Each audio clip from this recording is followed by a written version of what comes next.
Assalamualaikum warahmatullahi wabarakatuh. Hai teman-teman. Perkenalkan, nama saya Friska Maswang dengan NIM D1B1222402 yang merupakan mahasiswa dari Universitas Megariski Makassar, Fakultas Farmasi. Nah, pada kesempatan kali ini saya akan menyampaikan sebuah materi yang judul besarnya adalah Pharmaceutical Industry dari mata kuliah Wawasan Ilmu Farmasi. Nah, sebelumnya saya mengucapkan banyak terima kasih kepada Bapak Apoteker Saparudin MSc selaku dosen pengampu mata kuliah Wawasan Ilmu Farmasi dan kepada teman-teman semuanya yang menyempatkan waktunya untuk menonton video ini. Sebelum masuk ke dalam pembahasan, perlu diketahui bahwa ada beberapa poin penting yang nantinya akan kita bahas. Untuk mempersingkat waktu, langsung saja kita masuk ke materinya. Mungkin dari teman-teman banyak yang bertanya, apa itu farmasi? Farmasi itu berasal dari mana? Nah, mari kita bahas. Farmasi asal katanya itu dari bahasa Yunani yaitu pharmakon, artinya obat atau racun. Nah, apa itu obat? Obat merupakan semua zat baik dari alam, hewan maupun tumbuhan atau kimiawi yang dalam takaran atau dosis yang tepat atau layak dapat menyembuhkan, meringankan, atau mencegah penyakit atau gejala. Nah, kalau disimpulkan farmasi itu apa? Farmasi merupakan profesi kesehatan yang meliputi kegiatan di bidang penemuan, pengembangan, produksi pengolahan, peracikan, informasi obat, dan distribusi obat. Definisi pharmaceutical industry. Farmasi artinya obat atau racun. Industri adalah suatu usaha atau kegiatan pengolahan bahan mentah atau barang setengah jadi menjadi barang jadi menjadi barang dengan nilai yang lebih tinggi dalam penggunaannya. Industri farmasi menurut Menteri Kesehatan atau Permenkes 2010 menyatakan bahwa badan usaha yang memiliki izin dari Menteri Kesehatan untuk melakukan kegiatan pembuatan obat atau bahan obat. Berikut adapun aspek-aspek CPOB 2018. Yang pertama, sistem mutu industri farmasi, yaitu pemegang izin industri farmasi memproduksi obat sesuai dengan tujuan penggunaan, memenuhi persyaratan izin edar atau persetujuan uji klinik. Selain itu, obat yang dibuat oleh industri farmasi harus menjaga keamanan, mutu dan efektivitas obat agar tidak menimbulkan risiko yang membahayakan bagi pasien atau pengguna. Aspek yang kedua yaitu personalia. CPOB menyatakan bahwa suatu industri farmasi harus menyediakan sumber daya manusia atau personil yang berkualitas dan berkualifikasi dengan jumlah yang memadai untuk melaksanakan tugas dan tanggung jawabnya dengan baik dan benar. Nah, di dalam CPOB sendiri mensyaratkan industri farmasi untuk memberikan pelatihan kepada seluruh personilnya.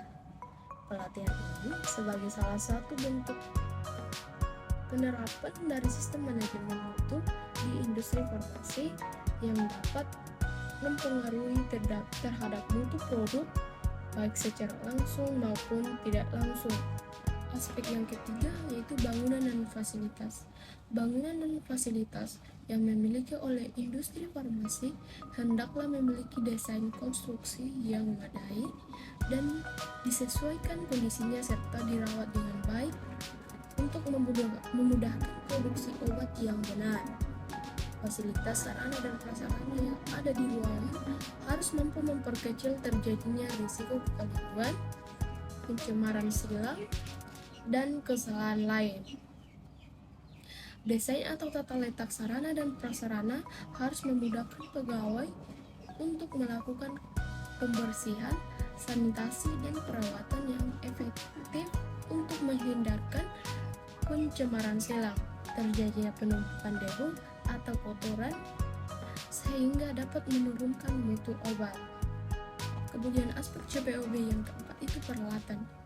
Peralatan pembuatan obat harus ditempatkan dan dikualifikasi dengan tepat agar mutu obat yang dihasilkan dapat terjamin dan seragam dari batch ke batch. Selain itu, penggunaan peralatan harus memperhatikan kebersihan agar dapat mencegah kontaminasi silang, penumpukan debu atau kotoran, dan hal-hal yang umumnya berdampak buruk pada mutu dan produk. Kemudian, aspek yang kelima itu produksi.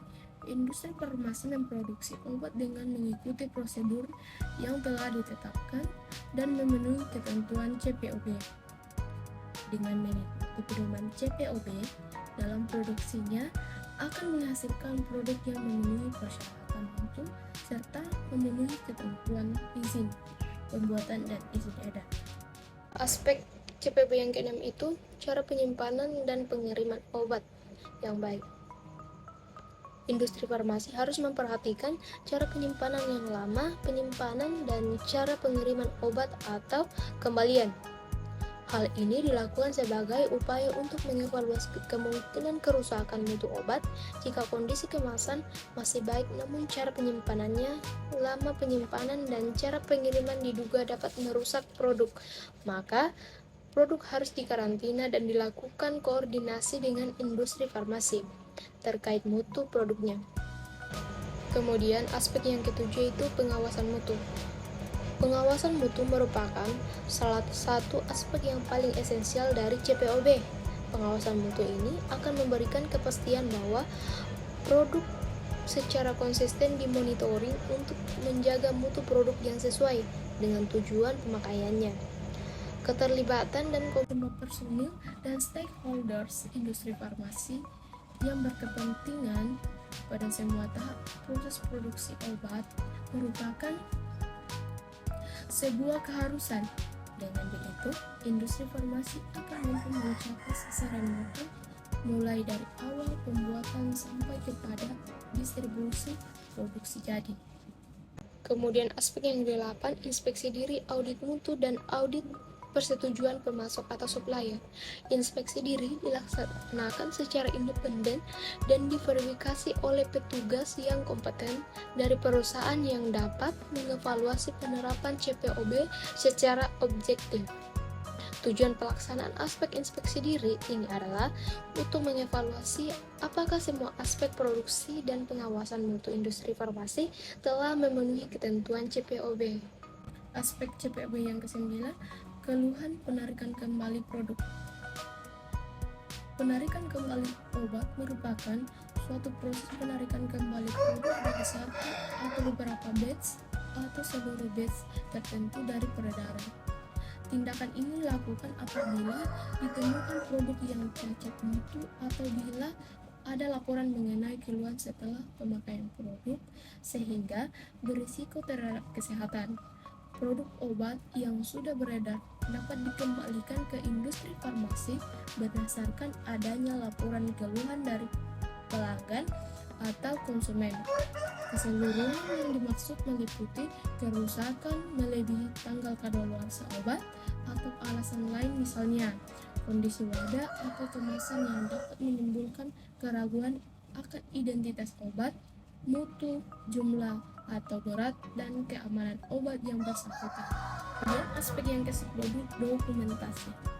Dokumentasi merupakan bagian dari sistem informasi manajemen untuk memastikan mutu. Tujuan dilakukannya dokumentasi adalah untuk memastikan setiap personil menerima uraian tugas yang relevan secara jelas dan rinci.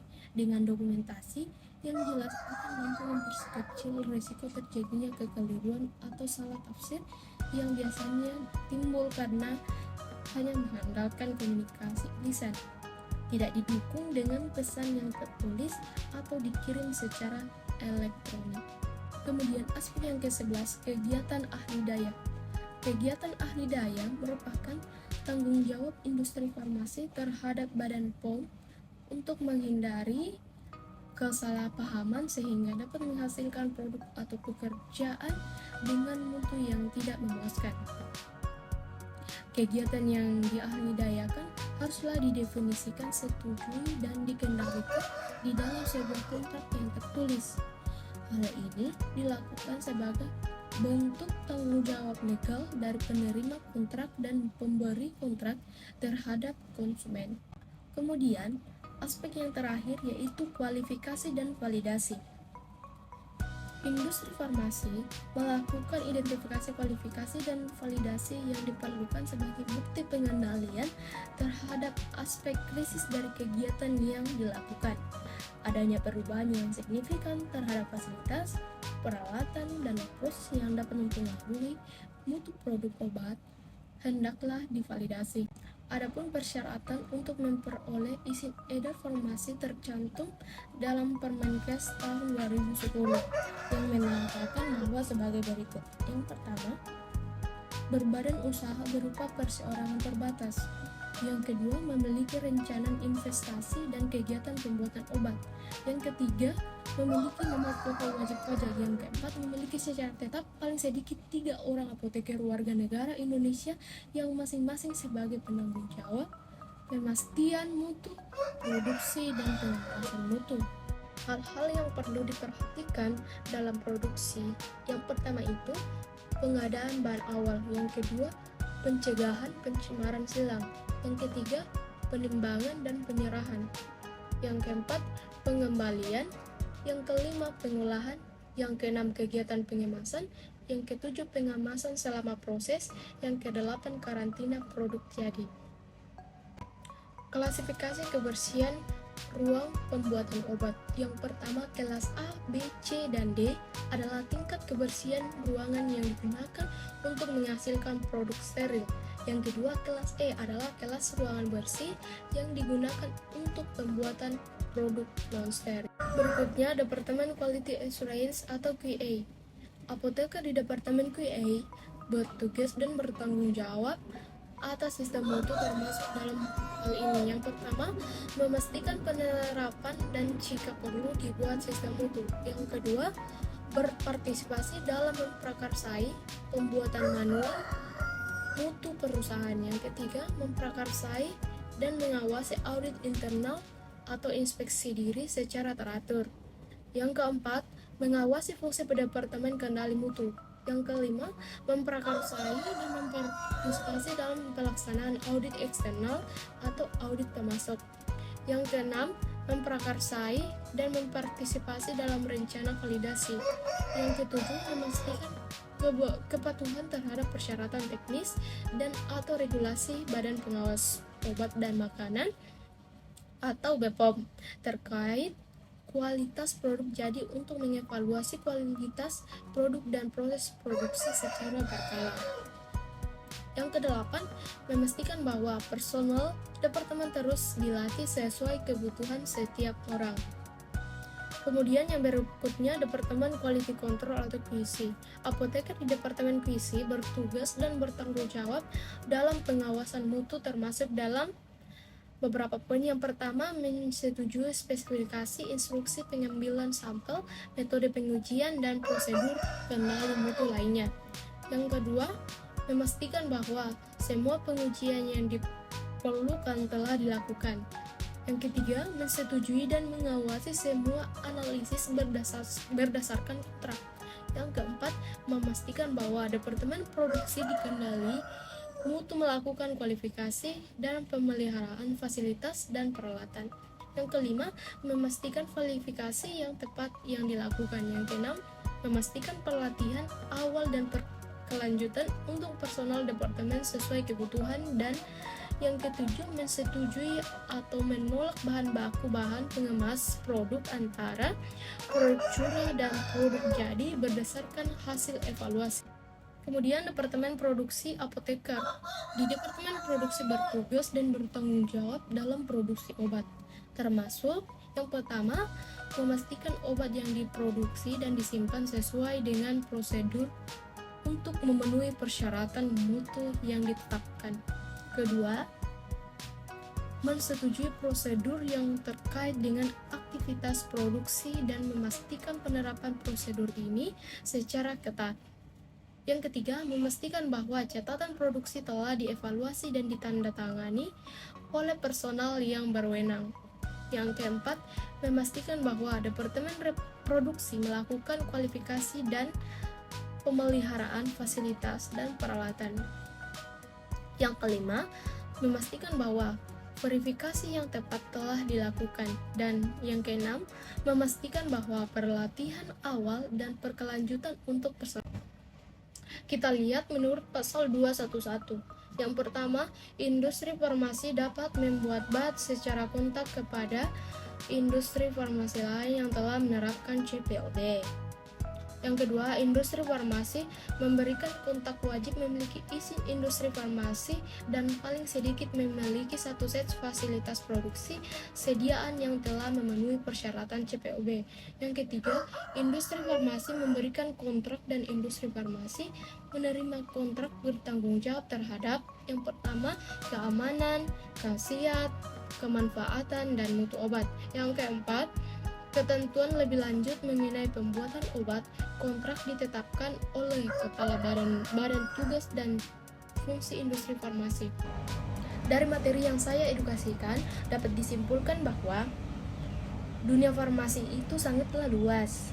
Seorang farmasi tidak hanya bekerja di apotik, rumah sakit, dan banyak bidang lainnya, akan tetapi juga dapat berperan penting dalam sebuah industri, khususnya industri farmasi. Nah, terima kasih atas atensinya Bapak dosen dan teman-teman sekalian. Sampai jumpa di edukasi selanjutnya.